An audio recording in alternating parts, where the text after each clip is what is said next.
Hi, everybody. Hello, hello. We're getting started here. Hope you are having a good morning. Just getting things rolling, making sure everything's working properly. Our director of strategy on the CMJ team pointed out that my air conditioning unit that's right there looks like this tiny little robot that's in my office. I assure you, I mean, I guess it is a robot in a sense, but I assure you I don't have a fully operational robot hanging out in my office with me.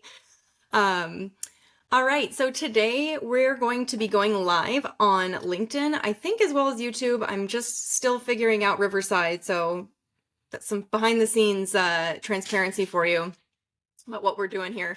But I think we're on YouTube. I know we're on LinkedIn. Let me just make sure that it is streaming correctly. I should be able to see your comments. Here we go. All right, so for whatever reason, I have LinkedIn open on one side and I can see your comments on LinkedIn. So hi Piper, hi Brittany, hey Kelly. But I can't see them in like the Riverside chat area. This is just me learning something new. Yay! All right. So today we're going to be talking about what to expect from a successful, however we want to define that, community launch. Hola Juan. Hi Christian, good morning. So when we talk about what a successful community launch looks like, a lot of times what we're thinking about is something that feels quote unquote vibrant, or something that is very active, something that feels like it just is working by magic and we just know that it's working. And our community launch, there's this perception that like it should be nothing but exciting. In fact, a community launch often is filled with anxiety and second guessing ourselves, and is usually, we need to keep our expectations very modest for it.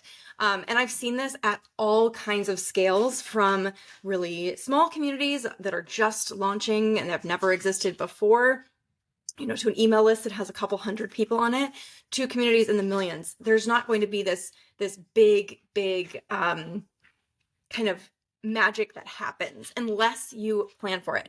So let's talk about what an actual successful community launch looks like, because I want to just dispel these myths that it's going to be just this amazing thing. Happy day, Piper. So that's what I'd like to talk about today. And the timing for this is really intentional because autumn in the Northern Hemisphere anyway. I'm assuming most of my friends in Australia, New Zealand, are asleep right now. But for those of us who are in the Northern Hemisphere, it's about to be fall. Please enjoy your summer. Oh my God, I can't believe I just did that to you. Right now it's summer, but it's going to be fall pretty soon. And fall is the best time to launch, relaunch, announce a migration for your community. There's a bunch of reasons that I think explain why that is, but whatever the case may be, that is the truth, is that fall is a fantastic time and it gives you the summer to prepare. So that means that if you are planning on doing any kind of a launch or relaunch in the fall, you need to be working on that right now. So we tell our clients this all the time. A lot of them come to us in, August, September saying we want a fall launch. That cannot happen. You need to have been planning for that through the summer. But even if you just want to do a couple of uplifts in your community, fall is still a great time to do it. Might take you a little bit less work in the summer. Hopefully you can still take your time off. But I think that's also partially what's really important about the summer, is that you have more spaciousness. So we often call what happens in communities in the summer slump. And this doesn't happen in every community, but in many, many, many communities, there is a dip in engagement over the summer months because a lot of folks are taking time off, especially if you have folks in countries where it's normal to take vacations and not be productive during the summer. The US is not, that's not our culture here. But if you work with those in Europe and other places around the world with reasonable expectations for worker productivity, then you'll know that they have like an entire month off oftentimes in the summer. And so it's hard to get people in meetings and all that. So it's a great time to do the deeper work when you're not on vacation. So this is the time. This is the time to be working on it. And so that's why we want to be talking about this right now. If you haven't heard already, we're going to go into even more depth on this in our workshop, which we're going to be hosting inside of what's now known as the CMJ Community Public Commons. So it's a free space that you can join. If you go to cmj.circle.so, you can find it. I'll also drop the link here after this workshop. That's going to be an hour-long workshop that Kelly Shetron, our Director of Strategy, and I will be leading you through next Tuesday morning, Pacific time, afternoon Eastern time, and evening if you are in Europe. So we'll be leading that. That will be recorded. So if that time doesn't work for you, we're going to keep that recording up for about a week so you can watch it. So do sign up for that. We're going to go in even more depth on the lessons that we learned doing our own launch, which we decided to launch in spring. Another great time to launch a community. Not quite as great as fall, but still a powerful time. So today I just want to talk to you about what realistic expectations are for your launch. And please feel free to drop chat comments as I'm talking through this. Let me know your reactions, your questions that are coming up. Let me know your own experiences and if this resonates with you, or if it doesn't and you're like, actually, this is what I've seen. I'm always open for new inputs. So with that, let's begin with the first, and I think the most important thing to keep in mind when you're thinking about how to make your community launch as successful as it possibly can be.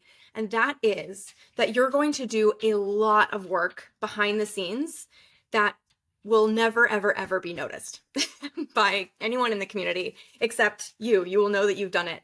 And what that work looks like, what that means is during the summer months, especially if you're going to launch in the fall, you'll be pinging people to ask them for involvement. You'll be emailing your existing members if you have them to say, hey, we're about to launch this new thing. Can I tap you for insights, feedback, questions that I might have? You might even have super users in your community or volunteers. And what I really recommend is having like private chat discussion groups with them. And again, this stuff will never be noticed by anyone outside the community, except I should say that once the launch does happen, several months down the line, people will notice that there is that vibrancy that you're looking for because you have done the behind the scenes work to have these conversations, to set expectations with your existing members, to get people on board and get their buy-in ahead of time.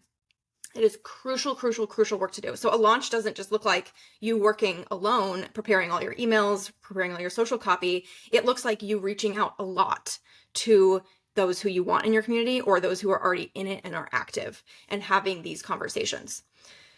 Now, what I notice a lot with our corporate clients is that they have a lot of trouble breaking down the formal walls of relationships and moving past like having to have perfectly curated, perfectly written, edited, revised emails into this more informal relationship where you can just ping someone and ask them a question. The sooner you can break down that wall of formality, the better. Now, every company culture is going to be different, so how you do that, that's the kind of stuff that we talk about with our consulting clients because it's so nuanced. That interpersonal communication is so nuanced, but that wall needs to be broken down. And I was just sharing this on Instagram Live yesterday, and one of the participants, her name's Alina Din, she's built developer communities at tech companies in the Bay Area for years. She was saying that what she's noticed, and she works with large communities that often have very formal relationships, that people are often just so grateful to be asked for their input, for their advice, as long as you're not overdoing it. So what this does not look like is like an ask every 2 to 3 days where you're emailing them constantly during this period. It should be a more open and flowing conversation and where it's completely fine for that person to not opt in to helping you. And so that's the other thing to keep in mind around this is that you're going to make a lot of asks that will probably be ignored during this time period. And what's really important for you as a community builder is to remember that that's not personal. There are a million reasons why that ask might be ignored. And very few of them have to do with you being a terrible person, okay? I can almost guarantee you that that is not what is happening here. But that is the first and I think most important expectation to set for yourself is that it's going to take you several weeks of internal behind the scenes communicating to get this right. I'm curious for any of you who have launched a community before or if you've relaunched, is this something that you are diligent and strategic about doing, or is it something that you're doing more reactively? Because when I talk to a lot of entrepreneurs and creators who do this, they're like, oh yeah, I'll figure that out. And then afterwards they're like, I could have done more. And so the way to avoid that, I could have done more or I could have done better, is to be more strategic about it when you are developing the launch plans initially. So that's number one. Number two is that we need to keep our expectations for conversion rates to the new community, whether we're migrating or we're announcing a community for the first time. We need to keep those conversion rates expectations very, very, very humble. Okay. What that means, if you are migrating from one community to another, you should expect and will see a dip in engagement. So whatever your platform was before, go ahead and expect there to be less engagement and some churn and some turnover when you migrate. I set this expectation because sometimes that doesn't happen. But if we set that expectation and go above and beyond, that's something to massively celebrate. It means we've done a fantastic job. But for most migrations from one platform to another, you're going to lose a lot of members in that process. But also what I mean by this is if you are sending out emails to invite people to be in your community, that click-through rate on the emails, for us, it hovers somewhere between 1 and 3 to 4%, depending on the segment of our audience that we are telling this to. Like if there are folks who have been actively engaged in our workshops before, who know us, that click-through rate goes a little bit higher, but usually it's between 1 to 3%. And so that's really low, and that's a click-through on one email. And so sending one email, therefore, is not enough.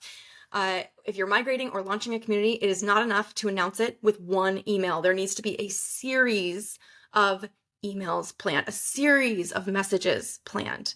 Okay, that is crucial because there's so many times where we launch a community and we put out 1 or 2 messages and say, this didn't work. Why didn't it work? People just it's not resonating. I don't have product community, or I don't have, product market fit, market community fit, whatever we want to call that. I don't have it. That's not necessarily true. It might just be because you didn't tell people enough times. And in marketing, they say people need to see something 7 times before they take an action on it. The same is true for marketing and sharing about a community. You'll get people who do sign up immediately, but the majority of your audience will not. Now, if you do not have an email list at this point, then the focus leading up to the launch should be on building that email list, because you can't control things like how much it's going to cost you to, put out Facebook or Instagram ads or LinkedIn ads. You can't control any of that. You also it's hard to reach back out to those people, and you're going to spend a lot of money on retargeting. If you have an email list, it's an affordable way to reach the people who care about you. And that means that conversion rate is going to be much, much higher for email. That's what we see across the board. Now, there are all kinds of alarmist conversations going on about how Gen Z doesn't check their email and Gen Alpha will never use cell phones or whatever we're talking about today. We're not operating in that world yet, okay? And if you are working with a younger audience, then you'll know that whether or not they check their emails, you will know your average open rates on emails, and you'll know whether or not you need to have campaigns that go out on TikTok or campaigns that go out on Snapchat or anything else like that. Okay, so email is still queen. I consider email to be the most important asset that your email list, to have that as you are launching. It's really, really, really important. The third expectation to set is to get yourself ready for a lot of turnover in the community. So what you'll often see with a community launch is a really big spike, and then what you'll see is a downward tilt in the community engagement. So what I mean by that is that you'll launch the community, you'll send those multiple emails, you'll see engagement spike at that point, and then things will die down unless you have diligently planned a content strategy for those coming months. And even if you have diligently planned a content strategy, you might even see that regardless. And so you're going to see people who sign up who never participate, or they're going to be there lurking and they're learning as participants there. You're going to see people who sign up and remove themselves nearly immediately. Just let both of those groups of people, just let them be. But if someone leaves who you know you want to be part of it, who should have been part of the community, who was maybe part of your early conversations, then I think it's important to reach out and ask them for feedback. Reach out and ask them why they left. A lot of times what you'll see is they accidentally did it or something like that. And so that's really, really important to gather feedback.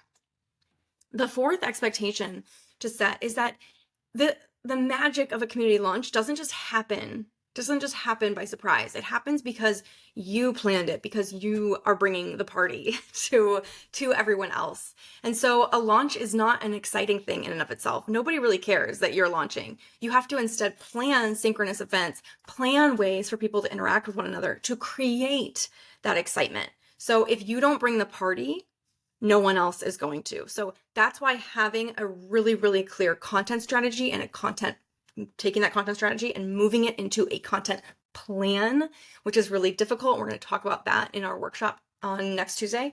That is so, so, so important to prepare for ahead of time. Set your expectations. Now, the last expectation I want to talk about is that we have so much time to figure out our community, and our community absolutely will evolve.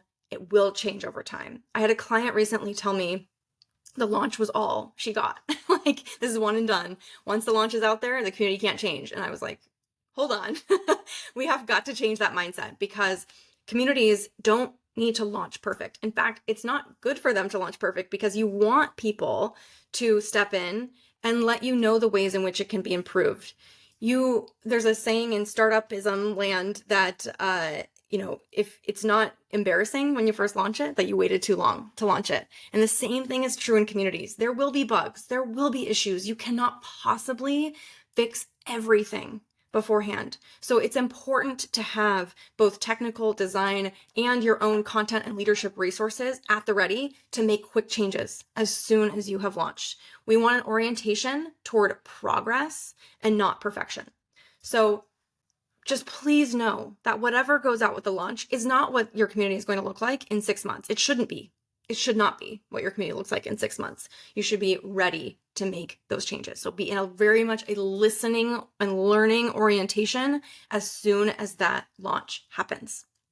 All right, because we are not on LinkedIn Live, I had questions that I would like to ask you, but I can't ask them.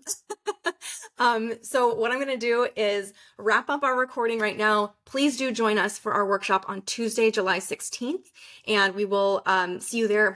You'll be able to ask all of your questions to me and to Kelly on that date, and then we can go really in depth on all of these aspects of community launches, migrations, relaunches, uplifts, whatever you want to call it, however heavy of a lift it might be right now for you. So let me know if you have any questions in the comments of this recording, and I will be in touch with you. All right. Thanks, everybody. Have a great and wonderful day.